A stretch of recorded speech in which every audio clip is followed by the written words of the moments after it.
আজকে PSC syllabus থেকে মেঘনাদ বধ কাব্য আলোচনার অশোক বন অর্থাৎ চতুর্থ স্বর্গের পরবর্তী পর্ব আলোচনা করব। তো পরবর্তী পর্বের আলোচনায় মানে অশোক বনের পরবর্তী পর্বে আলোচনা শুরু করতে চলেছি।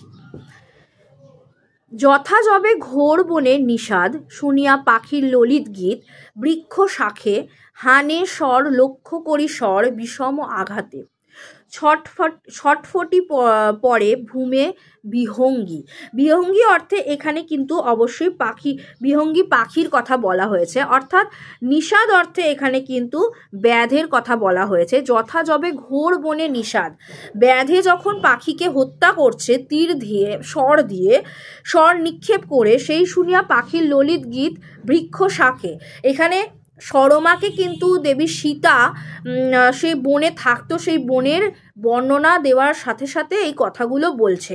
সরমার কথা বলার পর সীতা শুরু করেছে সেই বনের বর্ণনা, এবং সেই বর্ণনায় সে যখন সতী মূর্ছিত হয়ে গেল এবং সরমা যখন ধরল, সেই সময় আর কি যেমন পাখি যেমন মূর্ছে যায় সেই রকমই যেন স্বর নিক্ষেপে যেন সীতা মূর্ছিত হয়ে গেছে। আগের স্ট্যান্ডায় আমি পড়িয়েছি।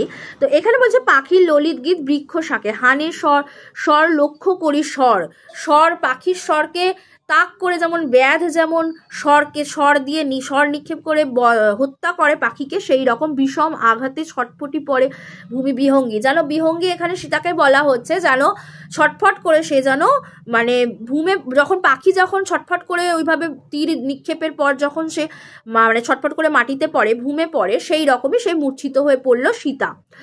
বা তেমতি সহসা পড়িলা সতী সরমার কোলে, ঠিক সেই রকম মানে সেই পাখি যেমন ব্যাধের স্বরের আঘাতে স্বর নিক্ষেপ করার পর সেই স্বরের আঘাতে যেমন ছটফট করে ভূমিতলে পড়ে, ঠিক সেই রকমই সরমার কোলে সীতা দেবী মূর্ছিত হয়ে পড়ল। কতক্ষণে চেতন পাইলা সুলোচনা অর্থে এখানে সীতা দেবীর কথা বলা হয়েছে। কতক্ষণে সে চেতনা পেল মানে যেখানে বলা হচ্ছে, কবি বলছেন কতক্ষণে চেতন পাইলা সুলোচনা। কহিলা সরমা কাঁদি, সরমা কাঁদছে এবং বলছে ক্ষম দোষ মম, আমার দোষ তুমি ক্ষমা করো দেবী। মৈথিলি বলে সম্বোধন করেছে সরমা সীতাকে।